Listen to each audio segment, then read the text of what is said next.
పండిపోయి పుచ్చిపోయిన అభినయం. వీడు చాలా పెద్దోడు అయిపోతాడు అన్నటువంటి కుట్ర కావచ్చు, ఏదైనా కావచ్చు.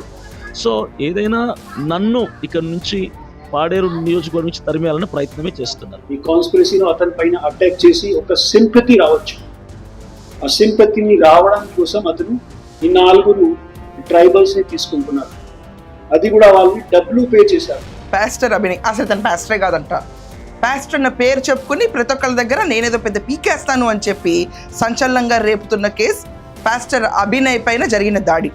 ఏం లేదండి, చివరికి తెలిసింది ఏంటంటే ప్రతి ఒక్కరికి 10,000 రూపాయలు సుపారీ ఇచ్చి నన్ను కొట్టండి అంటే కొట్టడం కూడా కొట్టలాళ్ళు ఎవరు. అతను తీసుకెళ్ళిపోయి ఈడ్చి తుప్పల్లో పడేస్తే తనకు తను గాజు ముక్కుతో కొట్టుకున్నాడంట.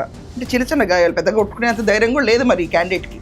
భరోసా పార్టీ పెట్టి ఎక్కడో కడపలో పుట్టిన అభినయ్ తీసుకొచ్చేస్తే ఒక 900 కిలోమీటర్లు పాడేరుకు వచ్చి పాడేరులో ఇక్కడ భరోసా పాదయాత్రను చేస్తా ఒక రోజు బ్రేక్ తీసుకుంటాను నేను, పాదయాత్రలు అలసిపోయి ఉంటాడు బిడ్డ పాపం. అలసిపోయి బయటకి నేను వెళ్తున్నాను అని చెప్పి అతను చింతపల్లి వెళ్ళే దారిలో ఒక గుంటలు ఇలాంటి స్తోతులు ఎత్తుక్కొని అక్కడ అతని పైన దాడి జరిగింది, ముందు కోడిగుడ్లతో. దాని తర్వాత కారు ఓపెన్ చేసి అతను లాక్కెళ్ళిపోయారు, తుప్పల్లో పడేశారు.